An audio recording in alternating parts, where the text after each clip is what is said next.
오해했습니다. 십계명은 뭐 무슨 안 지키면 혼나는 법, 이걸 꼭 지켜야 되느냐, 못 지키는 법, 이렇게 십계명을 너무 이제 무겁게 생각했는데, 십계명 안에는 무엇이 담겨 있습니까? 하나님의 사랑이 담긴 언약이, 약속이에요. 그리고 하나님 우리와 친밀하게 교제하는 말씀들이에요. 10개의 말씀들로부터 시작해서 일단 모세와 둘이 대화가 십계명이고, 그 십계명을 주신 그 말씀들을 가지고 하나님과 백성들과의 만남의 대화가 시작되는 아주 놀라운 사랑의 출발이 이제 십계명인데, 우리가 십계명 안에 여러분들께서 우리의 순종의 의무가 또 있지만, 언약은 쌍방이니까 하나님께서 복 주실 하나님의 책임, 의무가 있다는 것을 꼭 기억하셔야 됩니다. 자, 먼저 십계명 안에 어떠한 이제 의무가, 하나님의 복에 대한 약속이 있는지 한번 볼까요? 20장 12절 함께 한번 읽습니다. 시작. 여러분 20장 12절 제가 읽어드릴게요. 여러분 20장 12절인데 찾으셔야 되고요. 다 아실 거예요. 이제 부모를 공경하라. 그리하면 내 하나님 여호와가 내게 준 땅에서 네 생명이 길리라 이랬어요. 자, 부모를 공경하는 자에게 주신 약속이 있잖아요, 그죠? 이게 뭐예요? 내게 준 땅에서 무엇이 길리라?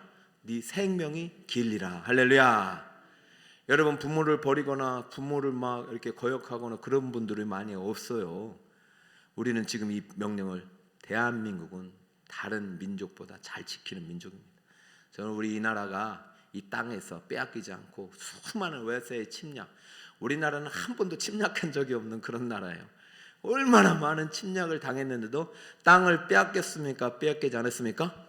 안 뺏겼다면 저는 이 약속의 말씀과 무관하지 않다는 거예요. 이 약속은요, 물론 우리는 하나님을 몰랐지만은 하나님은 부모를 공경하는 그 백성들을 되게 이뻐하셔요. 여러분, 이 복을 절대 빼앗기지 마시기 바랍니다. 근데 여기서 네게 준 땅이에요, 준 땅. 하나님의 약속 안에는 땅의 복이 포함되어 있다. 따라볼까요? 땅의 복. 그렇죠. 땅의 복이 포함되어 있다. 근데 이제 돌이켜 보면은 여러분들 자기 소유의 땅 갖고 있는 사람 손 들어보세요. 손 내리세요. 괜히 또 다른 분이 또 없는 분이 또 상처받으니까. 지금 우리 성도님들 이렇게 살펴보면은 내가 내 소유의 땅을 내 자가로 갖고 있는 분이 그렇게 얼마나 될까요? 그러니 하나님이 네게 준 땅에서 생명이 길어야지, 남의 땅에서 생명이 길면 이 약속이 맞아요, 틀려요? 일단 틀린 거잖아요. 그러면 내가 하나님을 잘 못 섬겼든지, 아니면 하나님께서 내가 하나님을 잘 섬겼음에도 불구하고 아직 약속을 안 지키던지, 둘 중에 하나입니다.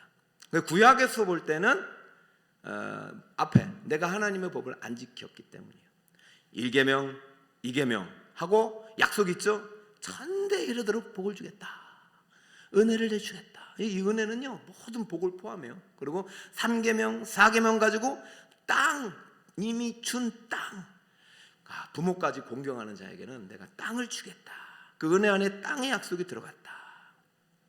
근데 오늘 우리가 읽은 본문은요, 지금 하나님 말씀대로 살지 않고 원망불평하다가 결국 땅에 들어가지 못한 사람들 이야기예요. 그러니까 여러분들, 저는 어떤 말씀을 드리고 싶냐면, 하나님의 약속 안에는 땅의 복이 있다. 무슨 복이 있다? 땅에서 잘 되는 복이 있다. 땅에서 장수하는 것은 잘 되는 거예요. 그럼 이 땅에서 잘 안 되는 복, 안 되는 사람은 뭔가 우리를 돌이켜 봐야 되는데, 그 돌이켜 보기 전에 하나님의 약속인 땅의 복의 의미를 정확하게 알아야 된다. 자, 구약적인 배경에서는 땅이 없으면 일단 하나님께서 그 사람에게 복을 안 준 거예요. 아브라함에게도 땅을 약속했죠. 그 전에 아담은 당연히 이 모든 땅이 아담 거죠. 그 다음에 아브라함 이와 노아에게도 새 땅을 줬죠. 노아 다음에 아브라함이죠.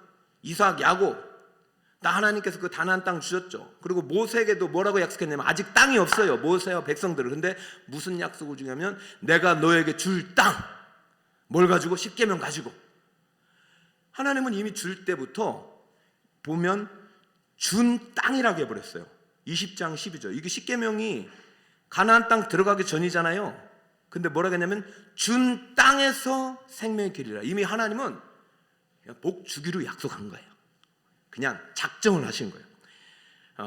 그래서 여호수아는 요단을 건너서 여호수아 1장 2절을 보니까 내 종 모세가 죽었으니 이제 너는 이 모든 백성과 더불어 일어나 이 요단을 건너서 내가 그들 곧 이스라엘 자손에 주는 그 땅으로 가라 했으니까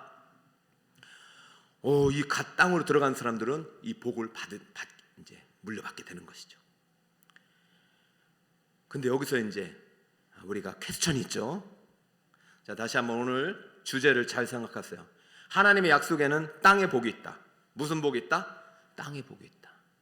십계명의 약속이에요. 이 구약에서 하나님이 십계명을 주신 약속이에요. 이 땅의 복을 소유하는 사람도 있지만 소유하지 못하는 사람도 있다.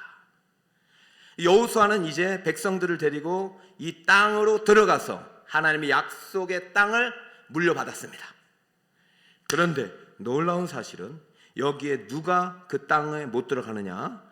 1절에 보니까 여호와의 종 모세가 죽은 후에 모세의 수종자 눈의 아들 여호수아에게 말씀하여 이르시되 가라 했으니까 모세는 가나안 땅에 못 들어갑니다. 결론적으로 모세는 여호와가 내게 준 땅에서 생명이 한 번도 누리지 못했어요.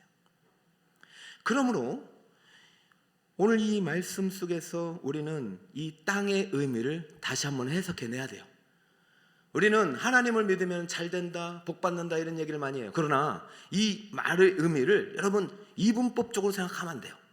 자, 이 땅에서 땅을 소유하고 건물도 사고 직장도 잘 되고 형통하고 돈을 많이 벌으면 복 받는다.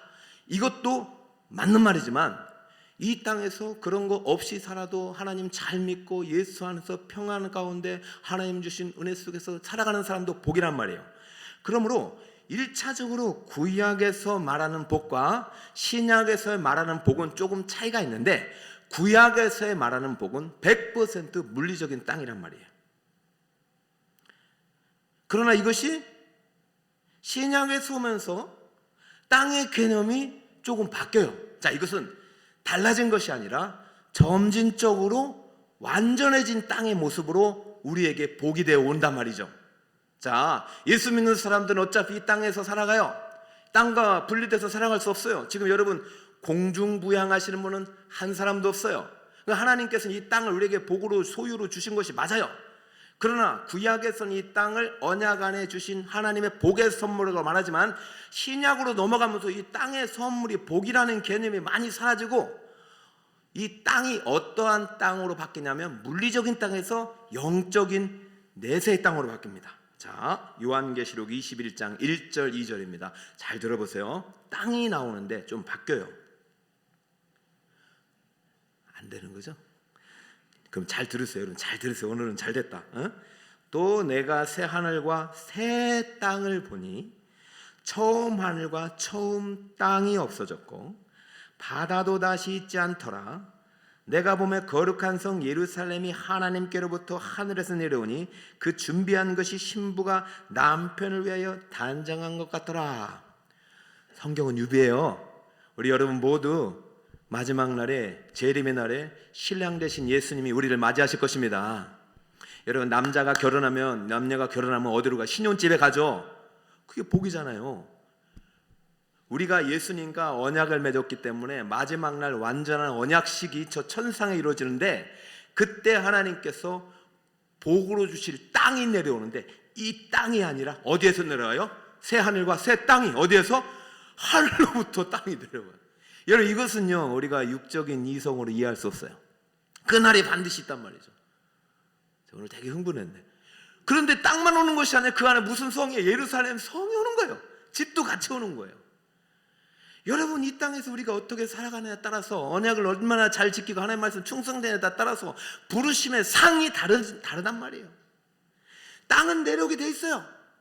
그러므로 구약에서의 물리적인 땅이 신약으로 가면서 물리적인 땅이 아니라 이 땅에서 보이지 않는 땅이 아니라 살과 새 땅, 영적으로 내세의 땅으로 변환되면서 완전한 땅의 모습이 이 땅에 도래하는 그날이 바로 인류의 마지막 날이 되는 거예요. 그럼 우리는 이 땅을 꿈꾸면서 이 땅의 유업을 위해서 살아가야 됩니까? 저 하늘나라 유업을 위해서 살아가야 됩니까? 반드시 하늘나라 땅을 위해서 살아가죠. 그렇다고 지금 당장 이 밟고 있는 땅을 떠나가지고 하늘나라로 갈 수 없잖아요. 하나님이 안 부르니까. 그러면 지금 구약적인 어떤 배경 속에서의 땅의 복이 아직도 유효한 거예요. 이 땅에서 우리는 땅 위에 살아가고 땅을 차지하고 땅을 선물로 하나님 주셔요. 어떤 분에게는 정말 많은 땅을 주시지만 어떤 분에게 살만한 땅을 주시고 때로는 어떤 분에게 땅을 거두어 가시기도 해요. 훈련 차원에서. 그러면 지금 우리가 거하는 땅은 복의 땅의 개념으로서보다는 어떠한 개념으로 받아야 되느냐? 사명의 복으로서 받아야 된다. 땅을 차지하고 유업으로 받아야 될 그러한 복이 아니라, 이 땅은 차지해야 될 땅이 아니라 이 땅은 우리가 사명을 감당해야 할, 잠시 거쳐가야 될 땅이다. 자, 사도행전 1장 8절, 여러분 다 암송하시니까 여기도 땅이 나옵니다. 다 함께 한번 한 목소리로 외쳐봅시다. 오직 성령이, 시작. 오직 성령이 너희에게 임하시면 너희가 권능을 받고 예루살렘과 온 유대와 사마리아와 땅끝까지 이르러 내 증인이 되리라 하시니라. 할렐루야. 신약에서의 추구하는 땅은 유업의 땅이 아니에요. 정복할 땅이 아니에요. 차지할 땅이 아니에요. 구약의 땅은 그런 땅이었어요. 그래서 신약의 땅은 무슨 땅이에요? 사명의 땅이에요. 순종의 땅이에요. 증인으로 살아가야 될 땅이에요. 어디까지? 땅 끝까지. 그러면 여러분 여기에서 영원히 머물 땅이 있어요, 없어요? 없어. 그냥 다 돌아가다가 그냥 주님 만나는 거예요. 그냥 번동만 밟으라 가지 않으셨어요. 강북구를 지나서, 북서울을 지나서, 민족을 지나서, 북한과 저 열방을 지나서, 이제 올해는 우리가 이제 태국이나 필리핀 중에 이렇게 아마 태국에 갈 가능성이 많겠지만 선교위원회에서 이렇게 기도 중에 선교사님과 소통하고 있습니다. 어느 시점에서 우리가 이제 태국이나 이제 우리 문을 열 텐데, 저희 선교 이제 목회 방침은 우리 파송 선교사님과 이제 협력 선교사님 위주로 이제 선교 정책을 펴고 있어요. 그래서 작년부터 해서 이제 작년에는 이제 필리핀을 갔고 올해는 이제 아마 태국 쪽으로 지금 유력하여, 왜 우리 그러니까 파송했으니까 가봐야 되죠. 그러면 태국은 오유진 선교사님에게는 차지하고 거기서 유업으로 받을 땅입니까? 사명의 땅입니까? 사명의 땅. 영원히 머물 땅입니까? 잠시 거쳐갈 땅입니까? 거쳐갈 땅. 사명의 땅. 그 땅에서 지금 선교사님은 증인으로 살아간다. 그럼 여러분은 지금 어디에서 살고 있어요? 본동에서 살고 있죠. 그럼 본동에서 여러분 무엇으로 살아가야 돼요? 증인으로. 여기서 정복하고 여기서 그냥 안주하고 여기서 내가 독차지하려고 살아가면 안 돼요. 여러분, 우리는 구약의 땅의 복을 신약으로 가져오면서 물리적인 땅 개념 그대로 가져와서는 안 돼요. 제가 이제 자꾸 신학을 강조하고 제자 훈련을 하는 이유가 신천지나 하나님의 교회나 구원파나 이 모두 신학에서 문제가 되는 거잖아요. 이번 주에 이제 제자 양육 그 선청서를 보내겠지만 절대적으로 영적인 지도자의 허락 없이 다른 곳에서 성경 공부나 다른 곳의 집회를 참석하면 안 됩니다. 여러분은 아직 그거를 분별하기가 쉽잖아요. 특별히 선택받은 저희들이 충분히 공부하고 연구해서 분별할 수 있는 진리의 뼈대를 가지고 있어요. 주님이 주셨어요. 그래서 다음 주에 하는 기도학교도 마찬가지예요. 기도도 그냥 하면 안 되고요. 성경대로 기도해야 응답되는 줄 믿으시기 바랍니다. 성경대로 배워야 돼요. 지금 이제 제가 이제 가장 이제 여러분들이 혼돈하기 쉬운 게 아직까지도요. 구약의 복을 땅의 복으로 차지할 복으로 생각하는 사람들이 있어요. 그 신학이. 그럼 지금 무슨 예수님의 재림이 어디서 오느냐? 그냥 우주적으로 영적으로 임하는 것이 아니라 저 이스라엘 땅에 오신 임한다고 믿어요. 그것은 이 성경을 문자적으로 그대로 해석하기 때문에 발생한 오류입니다. 그러한 해석을 인단이 이단이라고 할 수는 없어요. 왜? 예수님은 이스라엘도 오고 대한민국도 와. 예수님 오시는 것은 번개처럼 온 인류가 다 볼 수 있는 재림이란 말이죠. 지금 왜 이 말을 하느냐? 우리가 구약적인 개념에 머물러서 하나님 복 주시옵소서, 복 주셨으니까 땅값 올라가고 아파트 평수 올라지는 것이 복이라고 생각하는데 천만의 말씀입니다. 하나님의 지경은 넓습니다. 대한민국 이 조그만 땅덩어리에 머무르시는 하나님의 영이 아니란 말이죠. 그러니까 우리의 복은요, 그 물리적인 복에 머물러 가지고 이 복을 차지하려고 말이죠. 빼앗기면 잠도 못 자고 말이죠. 아파트 그만 잃어버리고 아파트 평수 줄어들고 땅이 막 땅값 떨어지고 땅 빼앗기고 그러면 스트레스에 막 그냥 우울증이 걸리고 말이죠. 그런 복이 아니란 말이에요. 물리적인 복이 아니에요. 하나님께서 우리에게 주신 땅은 사명의 땅이에요. 그러므로 지금 우리가 살아가는 땅은 하나님의 사명의 그릇일 뿐이에요. 여러분, 이 그릇이 넘어지면 사명을 더 감당하시면 되는 것이에요. 그러므로 여러분, 저는 십계명을 강의하고 나서 하나님께서 구약에서 십계명 안에 주신 이 네게 준 땅에서는 오늘날도 유효하다. 그러나 그 땅은 우리가 생각하는 육적인 관점에서 제한하면 안 된다.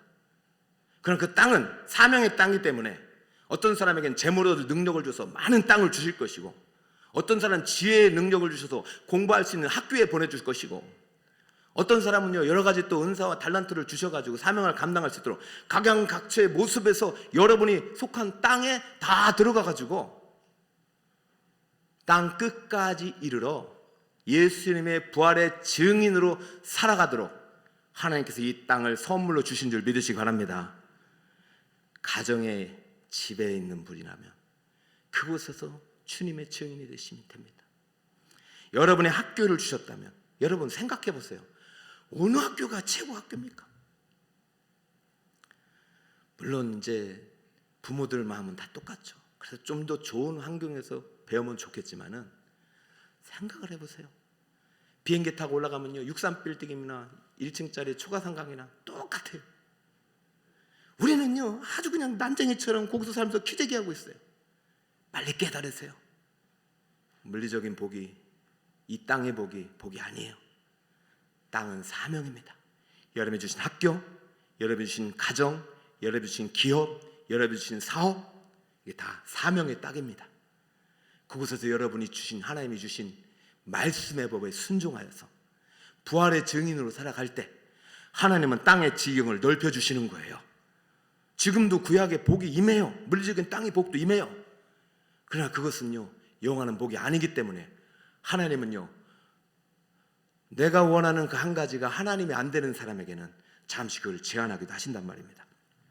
저는 여러분들이 하나님이 주신 땅의 복을 사명의 땅으로서 잘 누릴 수 있는 여러분이 되시길 바랍니다. 직장에서 하나님의 사명 감당하도록 승진하시길 축복합니다. 사업장이 하나님 사명 감당하시도록 그 사업장의 지경이 넓어지길 바랍니다. 여러분이 하는 공부가 더 잘되고 지식이 뛰어나서 하나님이 주신 아름다운 자리로 계속해서 올라가기를 바랍니다. 그러니까 여러분의 목표가 이 땅의 복이 되지 말기를 바라요. 사명의 복이 되길 바랍니다. 그 땅에서 여러분이 주신 사명이 있다. 할렐루야. 저의 사명의 땅은 어디예요? 교회예요. 저는 여기서 하나님이 주신 사명을 감당하는 거예요. 저 이 교회를 크게 하는 것이 목적이 아니에요. 여러분의 성도들이 하나님의 언약을 믿고 언약의 말씀대로 순종하여 하나님의 사명의 주인공이 되도록 하는 것이 제 목표예요. 그러니까 건물, 몸에 보이는 건물이 아니라 몸의 성전을 아름답게 짓는 것이 제 목표입니다. 다시 한번 확실하게 여러분, 하나님께서 십계명에서 약속하신 복은 땅에서, 내가 네게 준 땅에서 장수하는 잘되는 복이에요. 이것은 물리적인 복이 분명하지만 이 복이 신약에 와서 사라진 것이 아닙니다. 하나님께서 여러분에게 또 여러분에 맞는 땅과 직업과 진로와 은사와 달란트를 주셔서 이 땅에서 여러분들이 하나님의 복을 누리게 하셔요. 그러나 그 땅의 복은 무슨 복이다? 사명의 복이라는 사실을 절대 잊으면 안 됩니다. 그 땅에 그릇이 되어 여러분 사명을 감당하시길 바라요. 원래 교회 이렇게 왔다 가다가 우리 이제 집사님 한 분이 명절 때마다 이렇게 외국 선교를 가시는 분이 계세요. 우리 교회 집사님이. 그 명절날 가야 될 고향 땅 있잖아요. 근데 왜 너미 땅에 가겠어요? 왜요? 그 땅이 사명의 땅이기 때문에. 저는 여러분 모두에게 사명의 땅을 주실 줄 믿습니다. 저는 언젠가 우리 낙도도 갔으면 좋겠어요. 저 옆에 있는 교회는요, 매년마다 30명이 가요. 가보니까 거기에 사명을 발견한 거예요. 이 낙도에 우리 70, 80 어르신 많으시잖아요. 그 교회는요, 목사님이 없어요. 그래서 한 목사님이 돌아다니면서 아프고 병든 분 혼자 다 못 돌봐가지고 전국교회가 이제 거기 가서 사명의 땅을 발견하고 막 돌아가면서 이렇게 돌보고 그래요. 한 번 갔다 하면 또 가더라고. 우리가 지금 청년들 가까워 못 갔는데 청년들 미안해요. 근데 기도하고 있어요. 나중에 엄청나게 구름대처럼 몰려갈 거예요. 작년에 우리 청년들 필리핀 갔다 와서 이제 올해는 이제 장년들이 이제 사명의 땅을 찾아갑니다. 우리는요, 대한민국에 머무르면 안 돼요. 이것은 구약에 머무르는 거예요. 우리의 땅은 땅 끝까지예요. 어디까지? 땅 끝까지. 이 비전을 가지고 달려가는 자에게 땅의 지경을 넓혀주십니다. 이 비전을 가지고 달려가는 교회에게 땅의 지경을 넓혀주십니다. 진짜로 하나님께서 큰 대지를 주실 거예요. 진짜로 하나님께서 좋은 건물도 주실 거예요. 그러나 그 안에 사명이 없으면 한순간에 다 무너질 거예요. 40몇 년 동안 지은 이 성전도 무너지리라 말이죠. 사명이 잃어버린 교회, 사명이 사라진 교회는요, 존재 이유가 없는 거예요. 여러분, 우리 북서울 꿈의 교회가 다시 한번 사명 중심의 교회가 되길 축복합니다. 오직 성령이 임하시면 권능을 받고 예루살렘과 온 유대와 사마리아와 땅끝까지 이르러 내 증인이 되리라. 누구의 증인이 되리라? 내 증인이 되리라.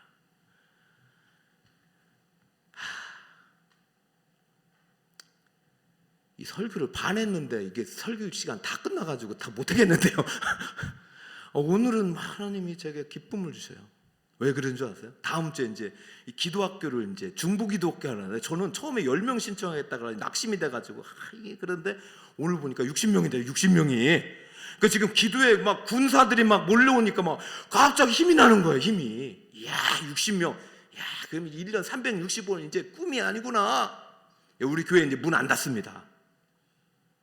우리 교회 문 안 닫습니다.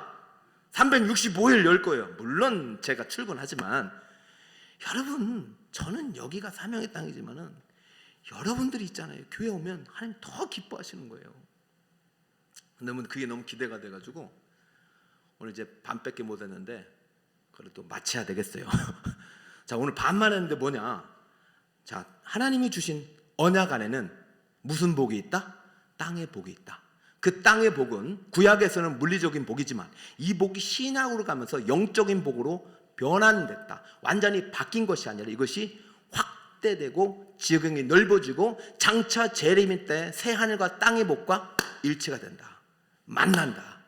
이제는 우리가 살아가는 신약 시대에 성령 시대에는 이 땅은 차지하고 유업으로 받을 땅이 절대 아니다. 여러분, 유업으로 땅 받을 사람 하나도 없다. 이 사명의 땅 안에, 이 땅 안에 여러분이 주신 사명을 얼마나 잘 감당하느냐, 그 분량에 따라서 저 새하늘과 새 땅에 예루살렘 새 신불로야 단장하는 신혼집이 달라진다. 할렐루야. 여러분, 좋은 신혼집에서 주님과 함께 영원한 영생의 복 누리시는 여러분 되시길 예수님으로 축복합니다. 그러기 위해서 중보 기도자가 필요하다. 그 말이 이제 오늘 결론인데 다음 기회에 하겠습니다. 자, 우리 찬양할까요?